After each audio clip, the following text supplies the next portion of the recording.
মানাজিলা হাত্তা আদাকাল উরুজুদিল কদিম। আমার ভাই, এই দুইটা আয়াতের মাধ্যমে কি বুঝলাম রে?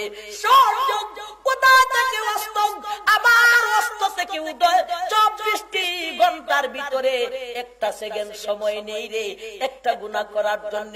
চন্দ্র সূর্যের সারা জীবনে একটা গুনাহও নেই, এরপরে তারে ভাঙ্গিয়া দুদকে দিব কেন? এ আমার দারাগাঁও এলাকার ভাই, বলুন প্রশ্ন জাগেনি না জাগে না? এই প্রশ্নের উত্তর দিয়েছেন পৃথিবীর বুকে একদল মানুষ, এরা সূর্যের পূজা করে। আপনারা কি বলেন, আছে না নাই? ভাই, যখন সূর্যের ভাঙ্গিয়া দুজকে দিবেন তখন তো মুসলমান একজনও থাকবে না। আর এখনের যুগে পৃথিবীর বুকে সূর্যের পূজক আছে না নাই? মুসলমান থেকে সংখ্যায় কম না বেশি? আরো বেশি। আদি যুগেও সূর্যের পূজক ছিল না ছিল না? ভাই, হুদহুদ পাখি যখন সুলাইমান আলাইহিস সালাতু সালামকে বিলকিস রানীর রাজ্য সম্পর্কে তথ্য দিয়েছিল, এই ফাঁকিতে ইজাতের কথা হয়েছিল। কি কথা? ওগো নবীজি সুলাইমান, এমন একটা দেশ থেকে আসি যেই দেশ সম্পর্কে আপনার জানা নেই। দেশটার নাম মাআরিব, চতুর্দিকে বাউন্ডারি, মাঠ ভরা ফসল, বাগান ভরা ফল। নবীজি সুলাইমান, ওই দেশে কোন জিনিসেরই অভাব নেই।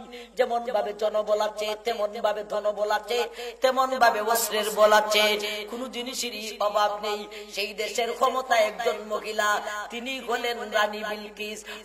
নবীজি সুলাইমান, ওই মহিলা বিলকিস যেমন ভাবে সুন্দরী, তেমন ভাবে বুদ্ধিমতী, সবই ঠিকঠাক, সেই দেশের সবকিছুই ঠিকঠাক, কিন্তু এদের মধ্যে মূল জিনিস নাই গো নবীজি। বলতে এদের মধ্যে ঈমান নেই। এরা সূর্যের পূজা করে। সূর্য যখন পূর্ব দিকে উদয় হয় তখনও সূর্যের পূজা করে। সূর্য যখন সোজা মাথার উপরে আসে তখনও সূর্যের পূজা করে। সূর্য যখন পশ্চিম দিকে অস্ত যায় তখনও সূর্যের পূজা করে।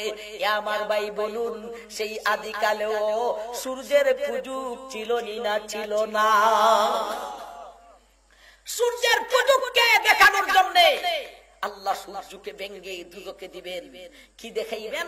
এই দুনিয়ার জগতে সূর্যের পূজকেরা, তোমরা যাকে প্রভু মনে করে উপাসনা করতে, তোমার জানা মতে প্রভু যেইলা, তারই যদি ভাঙ্গিয়া দিলাম দুজকে, এই জালিমের জালিম, এই খবিসের খবিস, এই খাদাসের ঘরের খাদাস, তুই যাইবে কোন বেহেশতে? কথাটা ঠিক না ঠিক? আমার ভাই, প্রশ্নের উত্তরটা তো এরপরেও হয় না, তাই কে যায় হুজুর সূর্য তো কেউ কে বলেও নাই, সে নমরুদ ফেরাউন সাদ্দাদের মতো খুদাই দাবি করে নাই, আর বলে নাই আমারে সজিদা করো। সূর্য 2 ইঞ্চি পরিমাণও দোষ নেই, লোকজনে কেন তারে সজিদা করলো? এই জন্য চন্দ্র সূর্যকে দুজকে দিবেন, এটা কেমন কথা? চন্দ্র সূর্যের কি কষ্ট হবে না?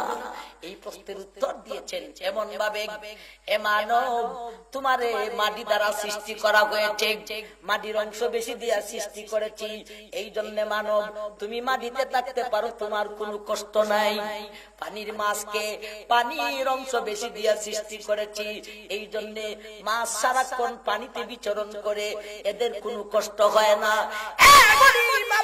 চন্দ্র আর সূর্যকে সৃষ্টি করতে গিয়া এমন ভাবে সৃষ্টি করেছি, চন্দ্র সূর্যকে ভেঙ্গে যদিও দুদকে দেওয়া হইব রে, এই পৃথিবীর মানব চন্দ্রের সূর্যের ইঞ্চি পরিমাণও কষ্ট হইবে না।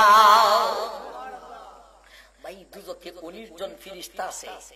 আলাইহা 19 আলাইহা মালাইকাতুম কিলাদুম শিদাদ শিদাদুল লা ইয়াসুনাল্লাহা মা আমারাহুম ওয়া ইয়াফআলুনা মা ইউমারুন।